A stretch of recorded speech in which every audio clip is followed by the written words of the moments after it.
Bonjour tout le monde, bienvenue sur cet atelier, Data Pipeline. Je vais vous faire une petite démo en fait de plusieurs, outils et comment on pourrait justement faire trimballer la donnée, d'un point A à un point B en passant par un ensemble technologique.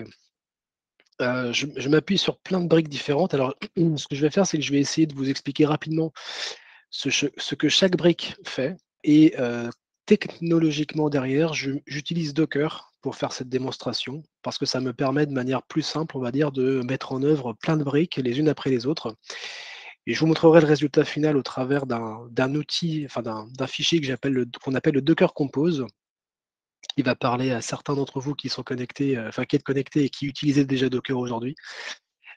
Cet outil me permet donc de séquencer finalement différentes applications les unes après les autres et de créer ce qu'on appelle un pipeline de données. Du coup, c'est un terme qu'on retrouve pas mal dans des technologies, plutôt orientées big data. Ça a davantage de sens dans cette technologie-là, et donc ça va permettre de montrer le processus, le traitement de la donnée de bout en bout.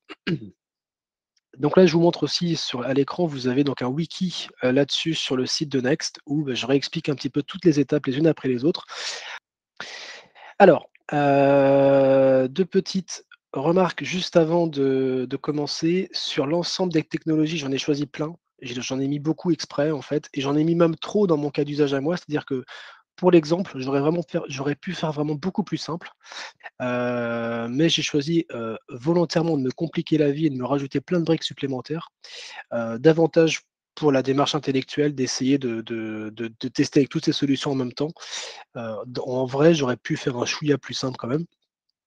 Et l'autre chose aussi que je ne traite pas dans ce cas d'usage, je ne traite absolument pas de la sécurisation de la donnée. C'est-à-dire que, il y a, tous ces systèmes que je vais vous présenter, nativement, quand on les installe, ne proposent pas de sécurisation de données. C'est-à-dire qu'il n'y a pas aucun compte, aucun mot de passe. On peut se connecter, en mode open bar à la donnée qui se cache à l'intérieur. Donc le but du jeu, là, d'exercice, c'était pas tellement de présenter la sécurisation, donc j'en parle pas trop.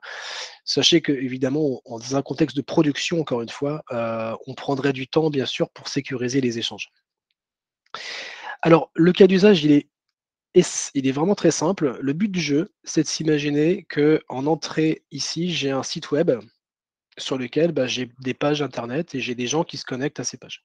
D'accord?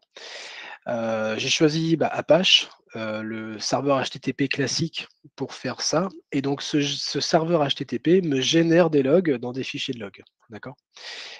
Ces logs qui sont générés, au fil de l'eau, parce que, à mesure que dans la journée des gens se connectent à mon site, et bien ça me génère des lignes dans ma log. Et bien à mesure que des logs sont générés ici, j'aimerais les capter, les collecter en temps réel. Donc vous voyez, on quitte un peu le côté batch classique de nos, ETL. J'aimerais collecter ça en temps réel et j'aimerais, en fait, passer par un ensemble technologique pour arriver jusqu'à une base qui s'appelle Elasticsearch.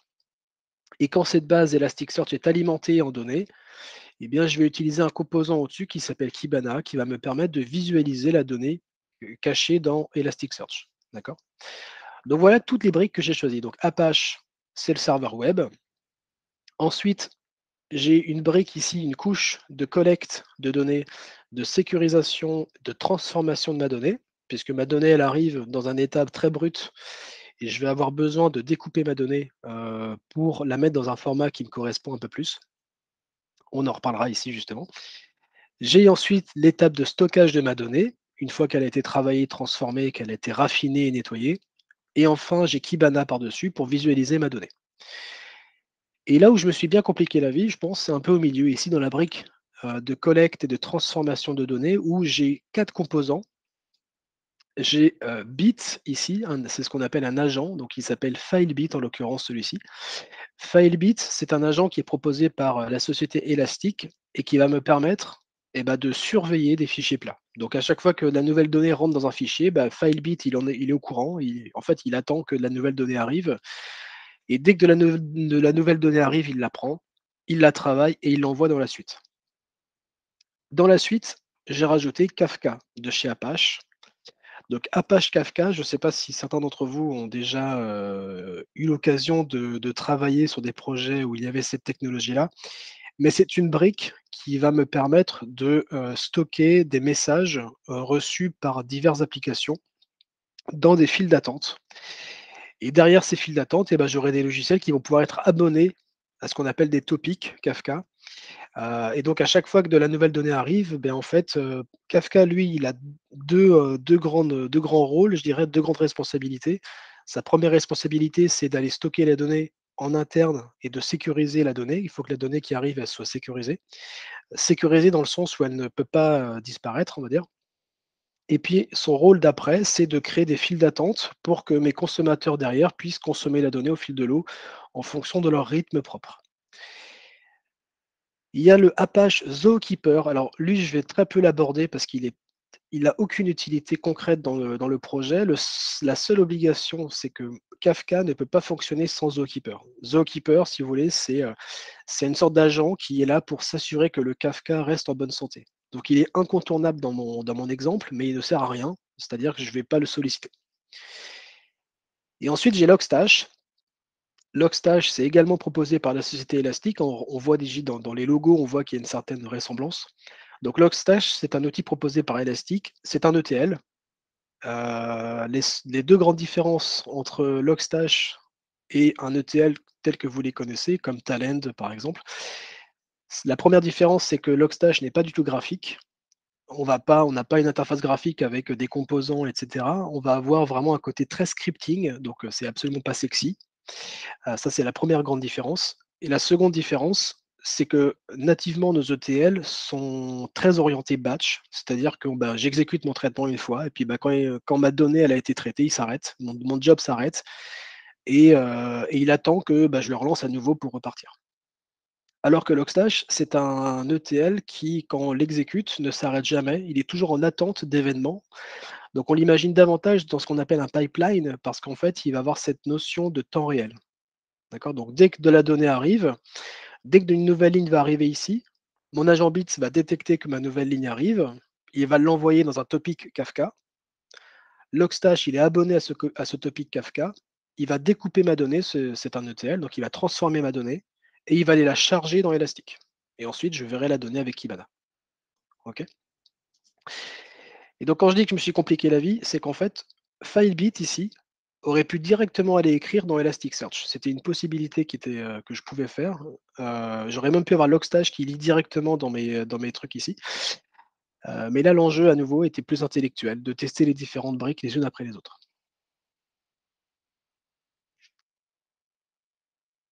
Donc, ce que je disais, c'est que dans cet exemple, je n'aborde pas du tout les notions de sécurisation de la donnée.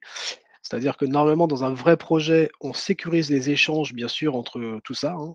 On met en place du SSL et on met des certificats en œuvre pour que la donnée qui soit passée soit cryptée, et cetera. Bon, là, je ne l'ai pas fait ici.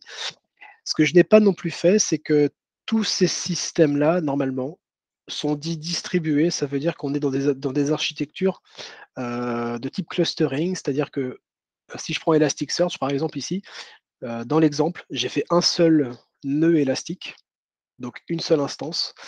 Mais dans un vrai projet, on en mettrait plusieurs, 3, 4, 5, et qui travaillent de concert.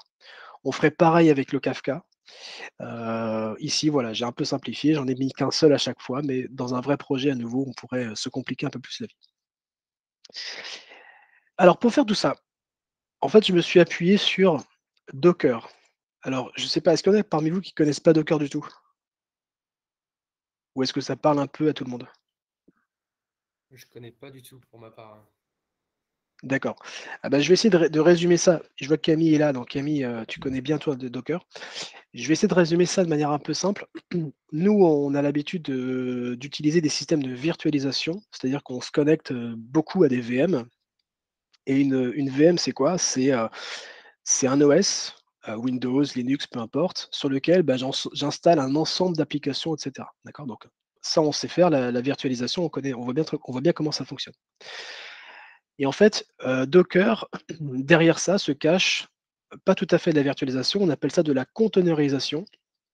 Et le principe de la containerisation, c'est qu'au lieu d'avoir un OS avec un ensemble d'applications installées, en fait, on va avoir juste une application, avec un micro noyau. On n'a pas un vrai OS, on n'installe pas un Windows, par exemple, mais on va avoir un ensemble de petites fonctionnalités qui vont me permettre de dialoguer avec l'OS sur lequel il s'appuie. Donc il embarque pas tout à fait un OS non plus d'ailleurs, il embarque juste des fonctions qui me permettent d'interagir avec mon OS. Et donc derrière Docker se cachent 2 concepts assez forts. Vous avez la notion d'image, ici, et puis vous avez la notion de conteneur. L'image, c'est ce sur laquelle c'est quelque chose de statique sur lequel je m'appuie pour exécuter quelque chose, pour exécuter mon conteneur. Si je prends cet exemple ici là, j'ai un truc qui s'appelle site web. Site web, ça s'appuie sur une image qui s'appelle Apache, ici. Le conteneur qui va s'exécuter derrière va s'appeler site web, et puis j'ai quelques paramètres que je peux mettre en œuvre en plus. D'accord? Donc concrètement, le conteneur, quand il s'exécute, il s'appelle site web, et il s'appuie sur une image statique qui s'appelle Apache ici. D'accord? Donc un conteneur, mais c'est un peu simplifié, c'est un peu comme de la virtualisation, mais presque au niveau applicatif. C'est-à-dire que chaque application est étanche, puisque chaque conteneur normalement est censé être étanche les uns vis-à-vis des autres. D'accord? Et ça, c'est très pratique parce que ça me permet de lancer plein de fois un même service, par exemple pour, faire un cluster, et ça peut me permettre aussi d'avoir 2 applications différentes. Par exemple ici, vous voyez mon site web, peut-être que là-dedans j'ai un Java qui est installé, enfin probablement que j'ai un Java qui est installé là-dedans d'ailleurs. Si je prends, Kafka, il y a peut-être un Java qui est installé dedans aussi. Mais ce qui est intéressant, c'est que comme ce sont 2 conteneurs différents, peut-être que les versions de Java ne sont pas les mêmes entre les 2 conteneurs et c'est pas gênant. Alors que sur une machine virtuelle, bah, 2 versions de Java qui se concurrencent, ça pose des soucis. D'accord? Est-ce que ça va, Alexandre, pour, le côté conteneur, c'est bon? Ouais, ça va très bien, ouais. Ouais? Merci. Alors, un des ça, c'est les avantages de Docker, et Docker a un tout petit défaut par contre, c'est ce que je vous ai décrit à l'instant, c'est-à-dire que de base, chaque conteneur est, étanche l'un à l'autre. C'est-à-dire que site web, normalement ici, ne peut pas voir le conteneur qui s'appelle FB, collect log. Évidemment, ça peut être gênant, c'est pour ça qu'il y a une stratégie qui existe qui s'appelle, les volumes, qui vont me permettre finalement de partager certaines ressources de mon conteneur avec dans un espace un peu partagé, ce qui va permettre de partager des ressources de l'un à l'autre. Là, typiquement, une ressource qu'il m'est important de partager, bah forcément, ce sont les logs. Je dois partager, il faut que mon site web il génère des logs, et évidemment, ce data logs, il faut que le conteneur d'après soit capable de le voir pour qu'il puisse bah, visualiser son contenu et faire des actions. D'accord? Donc, il y a une mise en place de volume à mettre en œuvre qui va me permettre de partager des ressources d'un conteneur à l'autre. Donc là, en l'occurrence, mon site web, il n'y a pas beaucoup de configuration. Les seuls volumes que j'ai mis en place, c'est que j'ai changé, le fichier de conf de l'Apache. Alors pour quelle raison? C'est parce qu'en fait, de base, mon image, quand enfin les logs, en fait, elles apparaissent à l'écran, si vous voulez, sur ce qu'on appelle la sortie standard, mais elles sont pas écrites dans un fichier de log. Donc j'ai dû modifier un tout petit peu ici ce document-là, le httpd.conf, pour lui expliquer qu'il fallait qu'il écrive dans un fichier de log. D'accord? Donc vous voyez ici, on a le error logs. Il va écrire dans, le répertoire logs, dans un document qui s'appelle, vous voyez, accesslog.log. Donc en gros, sur mon site web, qui se trouve ici, là, j'ai mon site web. Si je vous montre en fait derrière ici, voilà tous mes conteneurs qui tournent. Si je vais faire un tour dans le site web, je vais regarder son contenu. Voilà, je me connecte ici. Alors je sais plus, je pense que je suis pas au bon endroit de base d'ailleurs. J'ai mis ça dans logs. Où sont mes logs déjà? Ah bah si, je le sais, c'est marqué, dans ma stack. Voilà, si je vais dans pt bitnami apache 2 et logs, voilà. Ici, je vais retrouver mes logs et donc j'ai ma fameuse access log. Access log, c'est, bah, toutes les logs, c'est que dès que quelqu'un se connecte à mon site, il se passe quelque chose ici. Si je fais, je sais pas si vous connaissez la commande tile-f, mais tile-f me permet d'avoir voilà, là je montre ce qu'il y a dans le fichier et en fait j'attends. Vous voyez, dès qu'une nouvelle log va arriver, bah, je la verrai apparaître. Donc là typiquement, ça c'est mon site web. Alors évidemment, j'ai pas fait un vrai site web, donc il y a des pages qui n'existent pas. Et si je tente d'aller sur toto.html, je vais le faire sur l'autre page, comme ça vous verrez ici dans le portainer ce qui se produit. Voilà, je rafraîchis la page, hop, vous voyez une nouvelle ligne vient d'arriver. 11h52, il y a une petite décalage horaire là. Toto.html j'ai tenté d'aller là-dessus. Et si je veux aller sur truc.html, hop, je vois truc.html arriver. Donc là, j'ai mon fichier log qui se remplit au fur et à mesure. D'accord? Donc ça, c'est la première partie. C'est la partie, comment dire? C'est la partie site web. Donc cette partie, elle est relativement peu complexe. Ensuite, j'ai la brique d'après, FileBit, qui est la brique qui va me permettre d'aller collecter mes données de log en temps réel. Donc ici, j'ai une image qui m'intéresse. Je vais à nouveau utiliser les volumes pour pouvoir, bah, finalement consommer les, messages qui arrivent, d'avant là. Et ensuite, je vais utiliser un petit fichier de configuration où je vais aller expliquer dans ce fichier de configuration, bah, ma donnée une fois que je l'ai reçue, où je l'envoie. D'accord? Et ce fichier de configuration, il est très simple. Je lui précise, bah, l'ensemble des inputs que je veux pouvoir consommer. Donc là, il n'y en a pas 36, il y a juste le fichier de log qui m'intéresse. Je lui explique que c'est un fichier de type Apache, voilà. Et je lui explique ensuite où est-ce que je veux aller écrire. Et c'est très simple à nouveau. Je veux juste aller écrire dans un Kafka, dans un topic qui va s'appeler Weblogs. D'accord? Donc en gros, lui, le FileBit, il fait vraiment passe-plat. Dès qu'une nouvelle log arrive, il la prend, il l'envoie dans le Kafka. La brique d'après, le Zookeeper, on n'en parle pas, il n'y a pas d'intérêt. Encore une fois, le Zookeeper est là pour maintenir le Kafka en vie, mais il ne sert pas dans le projet. Ensuite, on a le Kafka. Le Kafka, lui, il n'y a pas de configuration particulière. Il s'appuie sur Kafka, il va s'appeler Kafka lui-même, il a des ports d'écoute. Il y a quelques variables d'environnement à mettre en œuvre. On lui fait le lien avec le Zookeeper et presque c'est tout ce qu'il y a à lui faire de plus. D'accord? L'étape d'après devient plus complexe. On arrive sur Logstash. Donc Logstash, c'est le fameux ETL dont je vous ai parlé tout à l'heure. Lui, son but, il est abonné à un topic Kafka et à chaque fois que des nouveaux messages arrivent dans le topic Kafka, bah, il les prend et il va faire un travail de découpage de la donnée. D'accord? Alors là, il peut y avoir une partie plus compliquée. On va faire appel à ce fameux logstash.conf. Ça va me permettre de vous montrer comment on fait, bah, les fameux scripts dans Logstash. Et à nouveau, vous allez voir, c'est vraiment pas sexy par rapport à un talend, par exemple. Donc si on regarde le logstash.conf, est-ce que c'était celui-ci? Ouais, voilà, exact, c'est celui-ci. Donc voilà comment on fait un traitement de données avec Logstash. Vous voyez, vous avez trois parties: input, filter et output.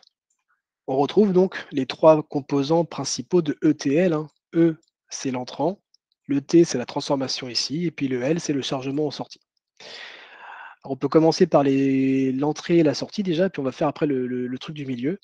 En entrée, bah, c'est un Kafka, et je lui dis juste ici la liste de tous les topics que j'aimerais scanner. Donc là, il n'y en a qu'un seul, c'est Weblogs. Donc dès qu'une nouvelle donnée arrive dans le Kafka, lui, il va la prendre. Output en sortie, je vais écrire avec mon Logstash, j'écris dans la base Elasticsearch, dans un index qui va s'appeler Weblogs. Alors un index, c'est quoi? C'est dans Elasticsearch, c'est un peu l'équivalent de ce qu'on appellerait une table dans une base relationnelle. D'accord? On ne parle pas de table dans Elasticsearch, on parle d'index. Et au milieu, j'ai la transformation de ma donnée. D'accord? Et là, j'ai trois transformations. J'ai un truc qui s'appelle grok, j'ai une date et j'ai un mutate. Alors, c'est là où vous voyez, on rentre sur un truc qui est plus complexe à appréhender. Grok, c'est quoi? C'est un plugin qui va me permettre de parser ma donnée. Parce que nativement, ma donnée, elle arrive, mais j'ai finalement, bah, des phrases complètes qui arrivent. Il faut que je découpe ça pour que ce soit, bah, facilement stockable et que derrière, ça puisse m'apporter des choses. Et en fait, je vais lui préciser un pattern qu'on retrouve ici. Vous voyez, j'ai un premier champ qui va être de type timestamp ISO quelque chose, c'est la date.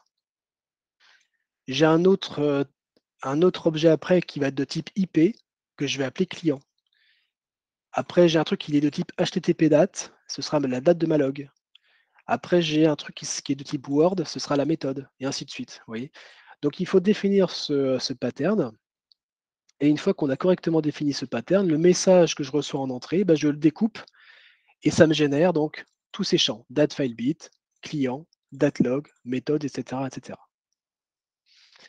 Une fois que ma donnée elle est découpée, je vais pouvoir ici utiliser le plugin date, la fonction date. Et là, le but du jeu, bah, c'est que le champ qui s'appelle datelog, qui arrive d'ici, c'est du champ texte.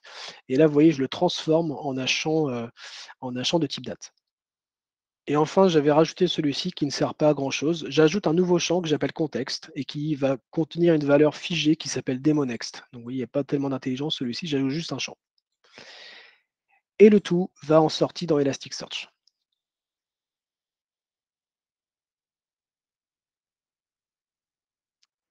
Si je reviens sur ma stack, il nous reste les deux derniers composants sur lesquels il y a très peu de configuration, voire aucune configuration. Le premier, bah, c'est le Elasticsearch. Donc là, on lui définit sur quelle image on s'appuie, des petites configurations à mettre en œuvre dessus, mais rien de plus. Et puis enfin, Kibana. Lui, c'est le moteur de visualisation de la donnée. On va juste le préciser à quel Elasticsearch se connecter, et puis c'est tout. OK. Alors concrètement, si on regarde un petit peu de bout en bout, ici, sur mon autre page, qui est là, j'ai mon serveur web, d'accord, qui est ici. Si je regarde la partie Elasticsearch, je vais regarder la liste de mes index, d'accord. Et donc là, on va regarder l'index qui m'intéresse, là, il s'appelle weblogs, donc il est ici. Et on voit qu'actuellement, il contient 25 documents. Ça veut dire qu'il y a 25 lignes dans il y a 25 lignes, finalement 25 documents dans l'index weblogs. Si j'actualise ici ma page et que j'actualise à nouveau l'affichage, de 25, je vais finir par passer à 26. Alors, il peut s'écouler un petit temps, le temps qui passe par les différentes briques, pour finir par arriver là. Là, il met du temps, mais je pense qu'en fait, il y a déjà 26. Sauf que parfois, l'affichage ici, il est un peu ancien. Et donc, il ne m'affiche pas vraiment 26, mais je pense qu'il y en a bien 26. On ira vérifier tout à l'heure, justement, combien il y en a. Et là, j'ai la brique au-dessus. C'est le fameux Kibana dont je vous ai parlé. Donc, Kibana, il sert à plein de choses, hein, bien sûr. On peut faire des tableaux de bord, on peut faire plein de choses. Mais là, en l'occurrence, il va me permettre d'aller voir, vous voyez, les documents qui sont cachés dans Weblogs. Donc là, vous voyez, on voit le truc .html que je viens de rafraîchir.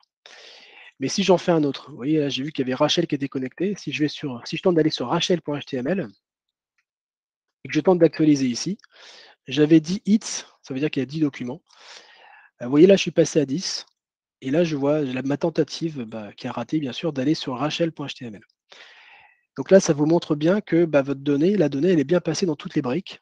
Elle est passée par le FileBit, puis le Kafka, dans Elastic à la fin, au travers de Logstash. Et là, je le visualise finalement dans Kibana. D'accord. Et là, si je lui demande de s'actualiser toutes les 5 secondes, par exemple, voilà, et puis que je tente sur l'autre page de rajouter, je vais actualiser un peu l'autre page pendant ce temps-là. Voilà, au fil de l'eau, on verra des nouvelles lignes arriver. Au fur et à mesure, finalement, que des gens se connectent à mon site web, eh bien, je verrai de plus en plus de lignes arriver finalement dans mon truc. Vous voyez, là, j'ai 42 hits parce que j'ai rafraîchi plein de fois la page. Il y a eu beaucoup de gens qui ont tenté d'aller voir Rachel et voilà, il y a beaucoup de succès chez Rachel. Voilà un petit peu ce petit projet, vous voyez, de data pipeline que j'ai fait avec ces briques-là, mais qu'on aurait pu envisager avec d'autres briques, technologiques. C'était pas obligatoirement celle-ci, mais je l'ai trouvé plus simple à mettre en œuvre. Est-ce que déjà sur tous ces concepts que je vous ai racontés, ça paraît assez clair ou est-ce que vous avez des questions, des choses sur lesquelles vous voulez des précisions?